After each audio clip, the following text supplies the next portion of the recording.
About information gathering on part 2 today. We're going to talk about a little bit more on organizing an LTRG, and we're going to be talking about recovery issues and a little further detail into balancing needs and assets, and wrap up with meetings, and then finally resources that we talked about in part 1 and we will be talking about in part 2. To begin your long-term recovery group, a thorough assessment of the affected area is necessary. Knowing the area is essential in answering important questions and gathering needed resources. So who can help with the needs assessment?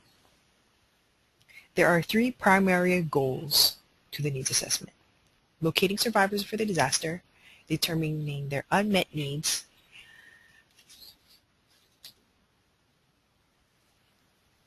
and then finding resources to meet those needs.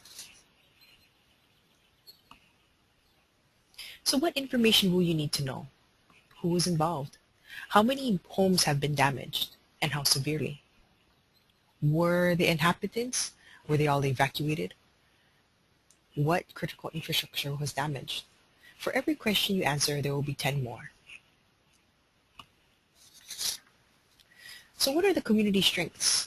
How prepared was the community before disaster? Who was already present in the community? Community capacity can be evaluated and built upon. The best use of all organizations' resources and strengths will largely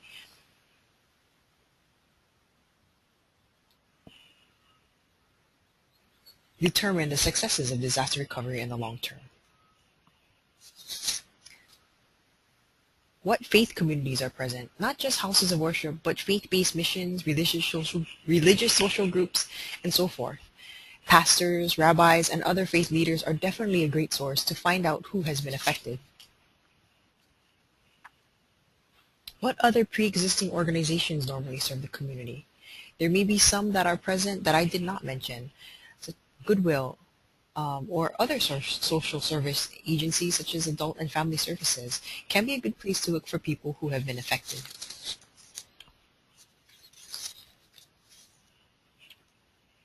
When you look for the most vulnerable population in your community, be sure to talk to staff from the local homeless shelter, or food banks, or community clinics, and other places where vulnerable populations may be. To be able to serve the most vulnerable and their unmet needs, the group will need to gather accurate and comprehensive information. A needs assessment is intended to, like I said, gather information for the recovery program and to develop an overall recovery plan, and to also create a resource development plan. It is to provide initial client profiles and contact information for disaster case management. And it is to establish initial priorities for providing assistance. Although it may seem overwhelming at first, everything you gather will be used by the long-term recovery group. The group will come from all active organizations after a disaster, and some of these organizations may be federal, or they may be state, nonprofit, or civic organizations. Keep everything that you come across, as it may be useful throughout the process. The first thing that you want to do is a windshield tour. There is no substitute for using your 5 senses in an assessment. Drive around the area and see for yourself what has happened. Get out of the car and get a feel for the area. What do you hear? What do you smell? What do you see? It may be helpful to buy a map, and seeing the disaster-affected areas in comparison to the surrounding areas can help you form an LTRG. How will rebuilding the area fit into the surrounding area that was not affected? A city, a county, or a state map may help to gain perspective of the area that you are trying to clean up or rebuild. Be sure to take photos and videos of the area, and this is also a great tool for you and the group to understand what has happened and where it has happened and just how extensive the damage is. Use the sources of people you know in the community. Newspapers and other local media are good resources to start with. From the news stories, you can find what organizations are already involved, While you read the newspaper, you should look for members of the interfaith community, the local interfaith alliance, and religious institutions. Reach out to civic groups and any organization that may have something to contribute to the LTR process.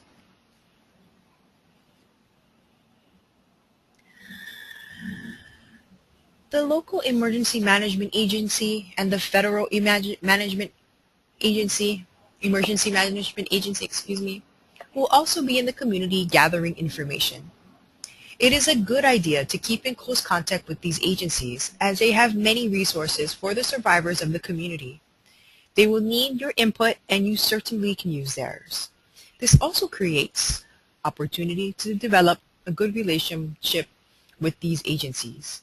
Great resources for disaster recovery can be available to the community when the President, in response to the request from the Governor of the state, declares that the disaster is eligible for individual assistance. When a disaster event is not declared for individual assistance, the capacity of the local community, perhaps the state, and the faith community become the primary assistant for disaster survivors. Please take a look at this short version of the Federal Emergency Management Agency Sequence of Assistance. This is a very concise version of the process, and if you have a federally declared disaster, federal help will come to those impacted by the disaster in the following order. But one of the first things you will want to do is to begin to understand the process. One way is to talk to a FEMA Voluntary Agency Liaison, or for short VAL, for your region, and he or she will explain the full version and the explanation of many ways that FEMA can assist the community in recovery. The FEMA VAL certainly helps the community to get started in preparing for recovery, and they can also help to identify those resources and partners in many instances. They can help you to make necessary connections. They can also assist the community in ensuring that they maximize the use of federal resources. You can also visit FEMA.gov to find a variety of options that are available to individuals and the community as a whole as a recovery after disaster. As destructive as a tornado is, that way.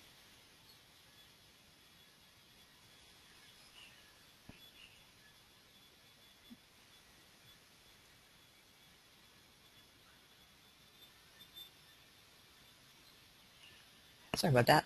As destructive as, for example, a tornado is, many, especially in a larger, more metropolitan community, will have homeowners or renters insurance that will provide policyholders with most of the financial resources they need for recovery. The same might not be true of other types of natural or human-caused disasters. My experience, however, has been, especially in smaller or more rural communities, that many homeowners are either underinsured or not insured at all, and tenants do not normally think of renters insurance beforehand. The internet can give you quick results and can answer many of your questions. This is a great place to look up information, and here are a few good examples: Google Alerts, Disaster News Network, CNN, and the Weather Channel. Web searches will give you a larger perspective of the area, and be sure to use only credible sources. Facebook seems to be a great resource as well, but err on the side of caution. One thing it does help to do is alleviate misconceptions and misinformation that are being reported by community members. So take a look at resources. Also talk to the local authorities, fire chief, police, neighborhood groups, faith leaders, and volunteer agency leadership. Have a discussion with people on a regular basis from every part of the county that was affected, especially those who helped the most. This is a picture from a recent visit to the Ironbound Community Center in Newark, New Jersey, on the upper right-hand side. Your Church World Service point of contact is also a good resource. Your state VOAD chairperson or local voluntary organizations active in disaster members are all invaluable sources of information. Finally, there will be community gatherings convened by the mayor, the Red Cross, FEMA, county officials, and others. And sometimes these meetings produce more heat than light, but it can be an important source of information because of those who will be there. Some of these meetings will produce a lot of mixed emotions such as anger, blame, and resentment. However, listen well, there is a lot of information under that surface. And you will probably be a little overwhelmed at first with all the information that is being thrown around. But this is another piece to help you decide who to help, where the focus of the and where the focus of the LTRG needs to be. Now that we've gathered information from various sources, we must know how to sort it. Based on your own good judgment, you'll have to decipher what the most important and work your way down to the least important. There are limits to what can be addressed during the recovery effort. To be addressed during the recovery, a need must not have existed before the disaster, not be an ongoing social issue, not be an upgrade to a previous living condition. And although this may happen through reconstruction, of course, you must validate all your information and seek multiple sources. Throughout the process, you must continue to update it. Keep your updated information readily at hand. It will be useful as the LTRG develops. I just shared with you how to start your long-term recovery group. The first steps will always be to gather information from various sources in the town, verify the information, and keep it handy. From there, you can get a group together and to take note of inhibitors that may slow down the recovery process, which will wrap up today's presentation. So now that we have gathered some initial information on the extent of the incident and the most affected population in the area, you will need to organize to move forward. The process of assessing the needs of the community has been completed, and the LTRG can now focus on creating its structure, setting the objectives, and working towards successfully accomplishing long-term recovery. When leaders are identified, the group can decide on a board of directors. Boards with certain characteristics are more successful than others. These characteristics or traits include reflecting community diversity, board members that understand their responsibilities, board members who prepare for and participate actively,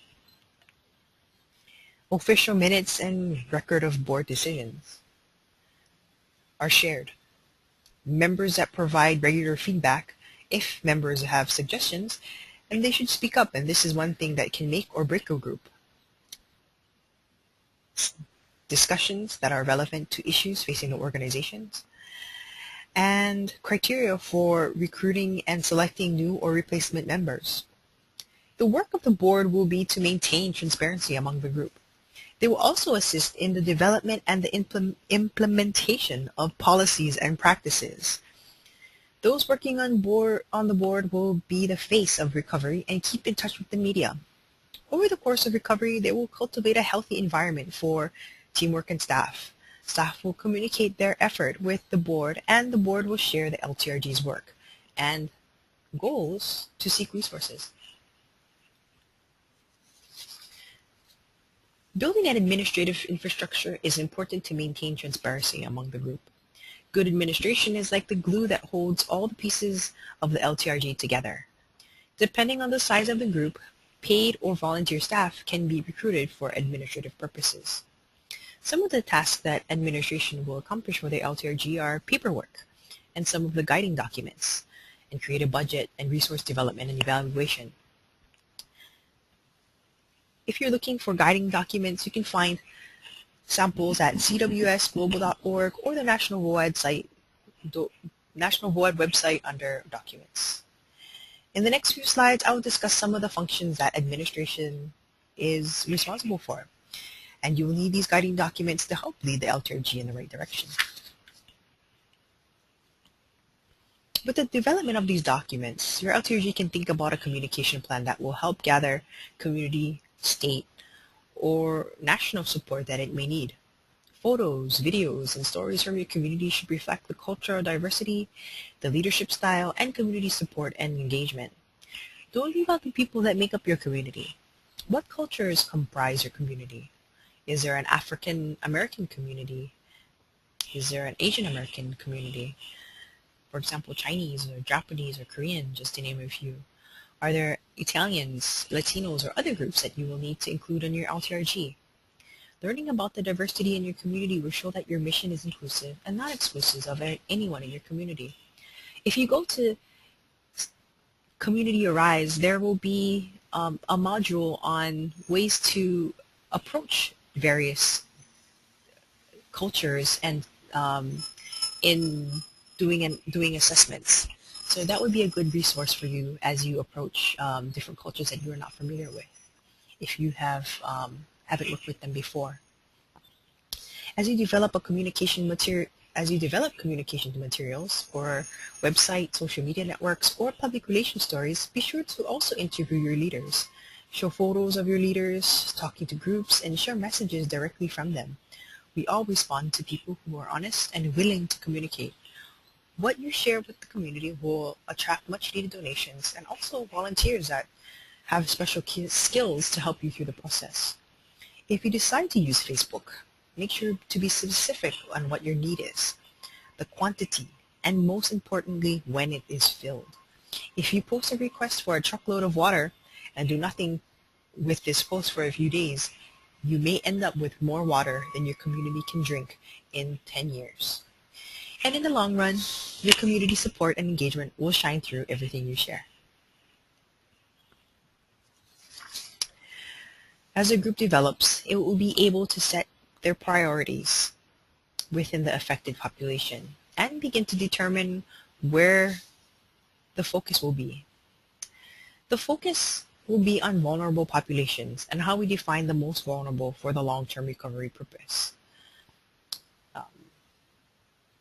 And some of these include elderly, children and youth, single-parent families, persons with special functional needs, persons for whom English is a second language, persons with inadequate financial resources, and persons or groups experience discrimination prior to a disaster. These are some of the circumstances that make a group of the population vulnerable. From the beginning, it is important for your LTRG to establish and maintain a good reputation in the community. Volunteers will have a better overall experience of the organization of the group if it is managed well. Volunteers are vital to the LTRG process. The reputation of the group is a reflection of how well the LTRG is managed.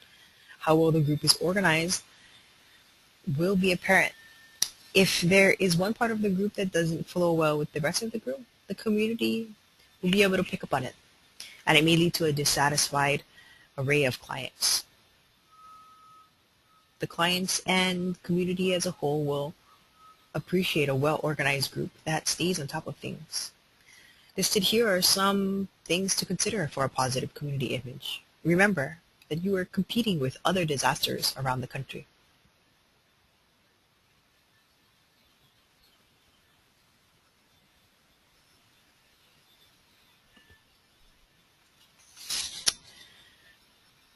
As your group develops, I also want to remind you that you need to be mindful that there will be a number of issues that will be faced. This is not something that's not unique to one or two communities, but there are usually issues and challenges found everywhere. Be prepared that you will probably encounter limitations and inhibitors that affect the recovery process.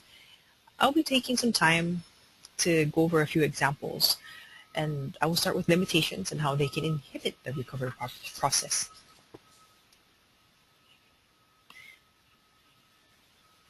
Some communities might see themselves as too limited. They may not have the resources or people power to get the community running again. And this is where you can make use of the information you just gathered. You probably have more than you realize. And so take a moment to carefully inventory what you have and who is involved. Depending on what you see, you can turn existing resources into many.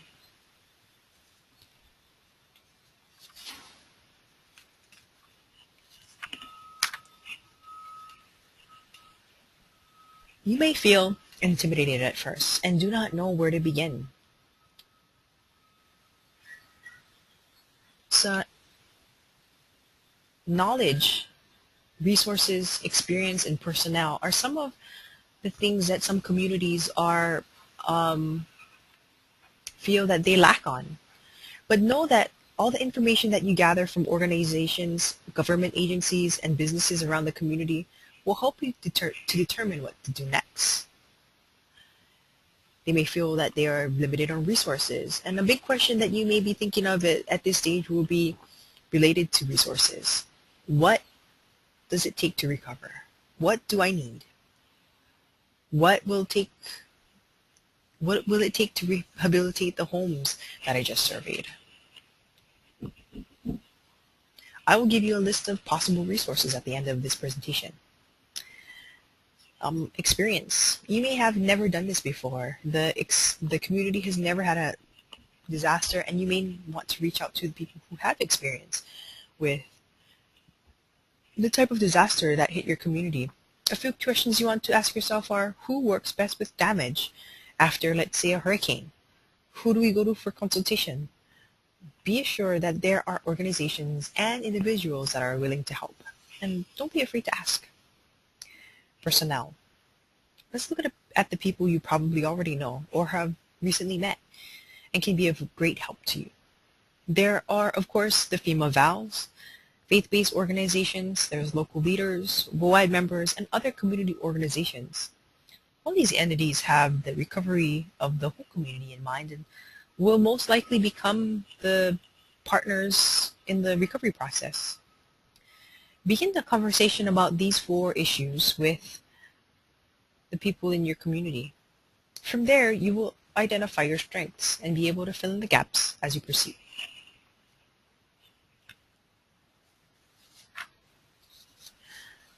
We will now cover some inhibitors that may be present in your community.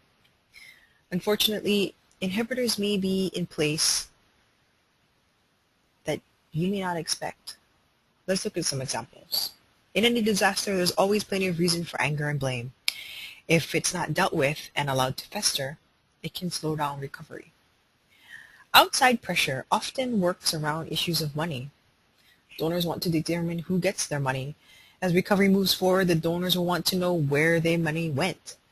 They will want to know who you helped and why you haven't spent the money yet, or they will want exact accounting of every penny. Donors may even want personal contact with the recipients of the money.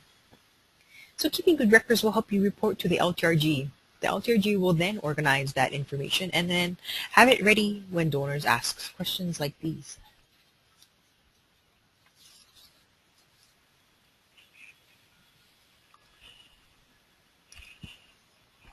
There is another set of issues that will arise as a result of government and community decisions made during the process. Because the government must also do things with a certain legal process in mind, recovery can take a little longer than originally perceived. You might see this process as a delay in recovery. And remember that those whose lives have been disrupted by disaster are often angry and don't want to wait. Survivors will want to get their lives back on track as soon as possible. Communication is key here. And among the members of the LTRG, donors, and the disaster survivors, a good communication strategy will help. You may encounter people or organizations doing the work on houses that might be condemned or might be a part of a future buyout. It's unfortunate and to be avoided if possible, but sometimes work gets done by a home that will not be viable in the long term. There were good disaster case this is where a good disaster case management will come in, and we'll talk about this in more detail when we discuss disaster case management tomorrow. Contractors may fear that volunteers will take paying work, and one of the many issues to be faced is local contractors and unions resent volunteer crews because they think they are losing profits. And in many cases, the long-term recovery organization are proactive in convening a meeting of union, including unionized and non-union contractors, and others who talk about how the volunteers can work with the contractors to rebuild the community.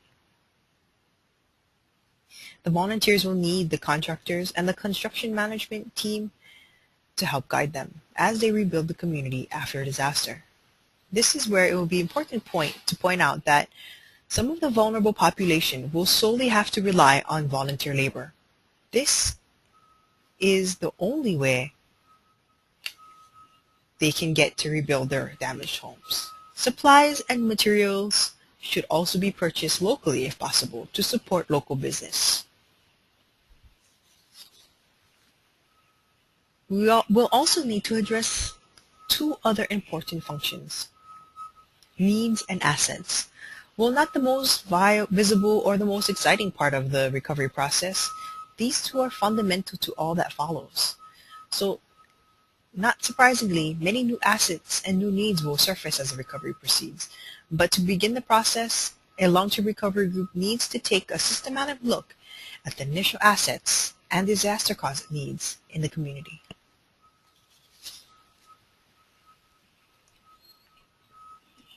Every community has needs and assets. Pre-disaster, communities usually have a system worked out in which assets and needs are balanced, and everyone is generally satisfied.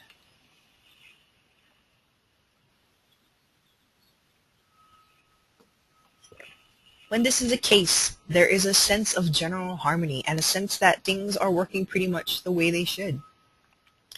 Equilibrium, or we might say, which is another way to say that the community is stable, is the desired goal.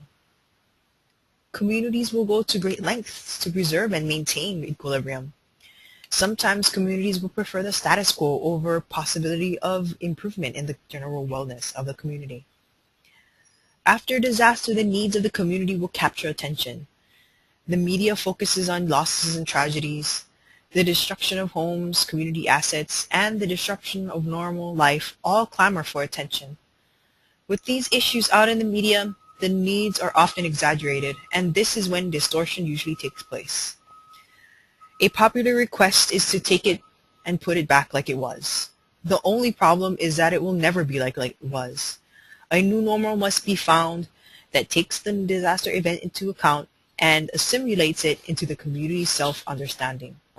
This equilibrium can be caused when needs or perceived needs are greater than assets or perceived assets.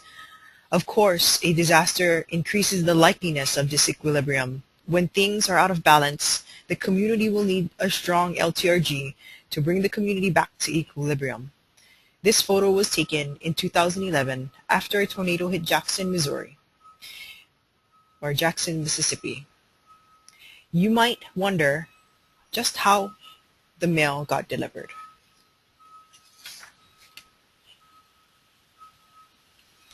As you move forward, there may already be a possible flow of existing resources that can provide the community with what it needs to recover. However, in a catastrophic disaster, there will be houses, churches, synagogues, mosques, and other houses of worship that need to be helped. There will be shelters, some pre-existing and some set up for disaster survivors. There will be public safety, fire, police, emergency medical services, and others. Some form of communication will still be running, if not cell phones, local newspaper, or emergency broadcast radio, or maybe just the bulletin board at the grocery store. Business and industry will exist and be recovering. Essential deliveries will take place, even if some distribution points are impacted. Others will remain open, or emergency distribution centers can be set up quickly. There will be hotels and other facilities that may be used for temporary housing. Hospitals and medical facilities will operate or will call on mutual agreements. Essential functions of the community will still be running, however, it will be different from what we once knew. Other assets in the community may be existing associations, for example, service clubs, ethnic or immigrant support groups, labor unions, and professional associations, just to name a few. and they can be called upon to help with community recovery. Communities, large and small, have institutions of banking, schools, restaurants, colleges, and medical facilities that exist, and they are all resources of recovery. Businesses can be good resources after a disaster. Businesses will be happy to organize fundraising events and contribute donations or even volunteers to assist in the rebuilding effort. Nonprofit groups and social service agencies are active in the community daily and know where to find resources. When a disaster impacts the community, they may not know exactly how they can help in the recovery process. But by staying in touch with these partners, the LTRG gives them a way to respond. However, there will be a time in the recovery process when they will need to return to their normal and their day-to-day programs. These programs have community recognition, knowledge of community resources, and maybe maintaining ongoing relationships with other organizations and survivors. These groups also provide a way for temporary expansion of normal roles to respond to the disaster. A primary resource is the social service agencies in the community. Because they already know many of the vulnerable people in a community and the resources that those folks call on, many times these agencies can form the core of the recovery group. A Head Start program or a social service agency is a good example. Your local food bank can also be an asset after a disaster. Churches, synagogues, mosques, temples, and other houses of worship combined with religiously affiliated service organizations have traditionally been the cornerstone of recovery. Faith-based organizations are always very active in the recovery process, and faith-based organizations are present before the disaster, and they will play a significant role in the road to the new normal. It is a good idea to attract the leverage denominational resources have to find stakeholders for the group. Faith-based stakeholders will also have access to a volunteer pool. Often enthusiastic, faith-based partners can improve the sustainability of the group in the long term. Their presence in an LTRG establishes community recognition, and in general, from what we have seen, their help accomplishes more for the community. Many faith-based groups have links to national disaster response groups and houses of worship. This can possibly be a source of funding to the group. It can be easier for the LTRG to access national resources if the local house of worship is part of the recovery effort. Local faith communities are not going away and will be around to help during the long-term recovery.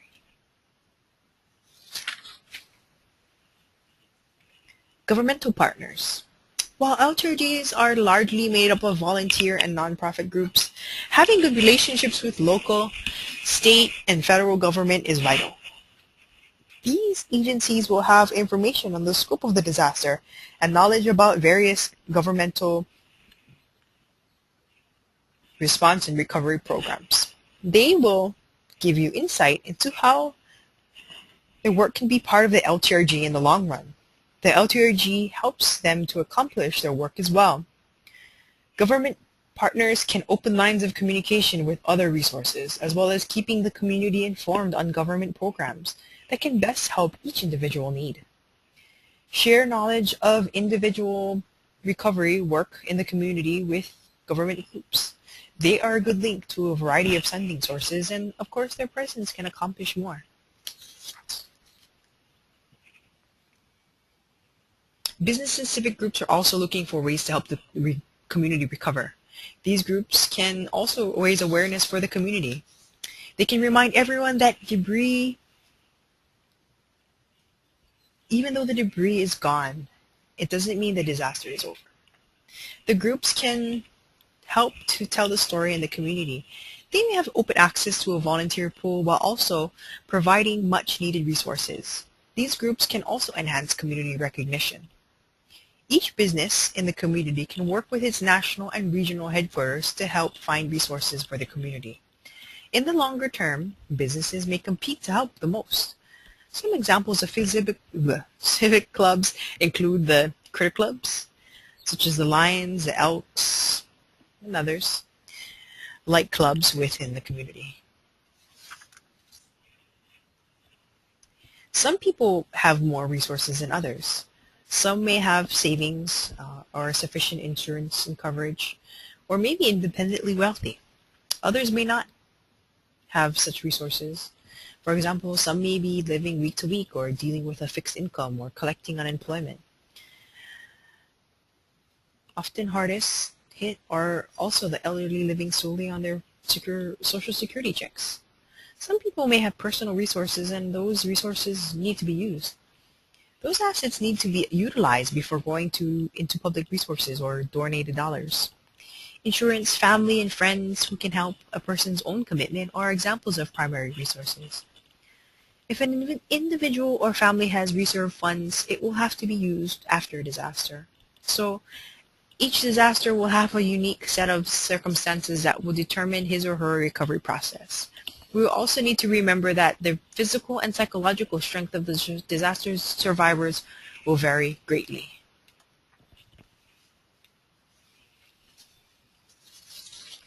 We all have our own unique sets of strengths and weaknesses. What comes easy for one person may not come so easy for another.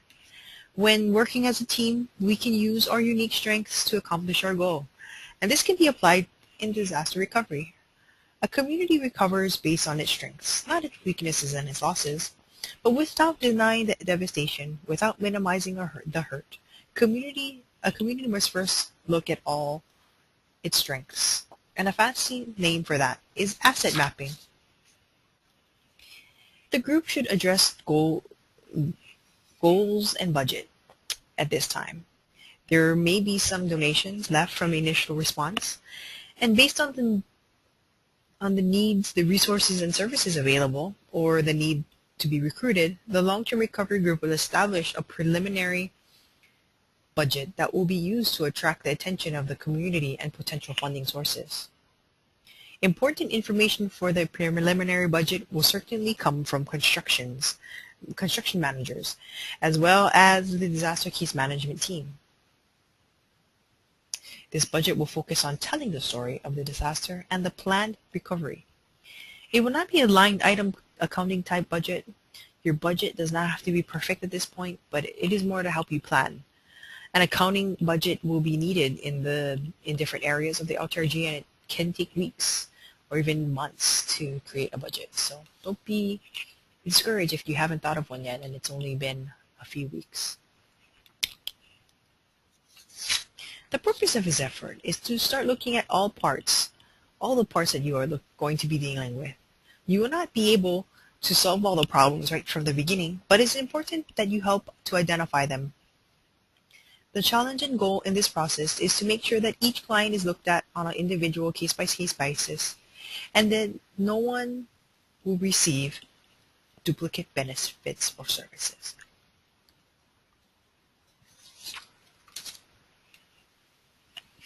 Another challenge at this point is to make sure that the client information is kept confidential. As participants in the group obtain sensitive information about what resources clients have and also what needs they have, it is crucial that this information be treated with extreme care. One of our emergency response specialists was at a long-term recovery meeting where the confidential information of 7 clients was printed on handouts and shared with the community and the media. This information included address, phone numbers, finances, and other sensitive information that should never be shared. Something like this should never happen. So that was part 2 of today's presentation. And I went over information gathering, organizing an LTRG, and recovering issues, balancing needs and assets, and meetings. So I'll go on to resources. And in the meantime, please type in your questions for the after I share our resources, and then we can go over them at that time.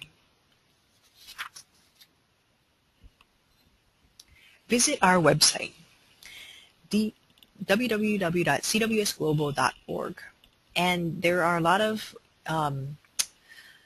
resources that you can find there, including today's presentation, the materials for today's presentation, and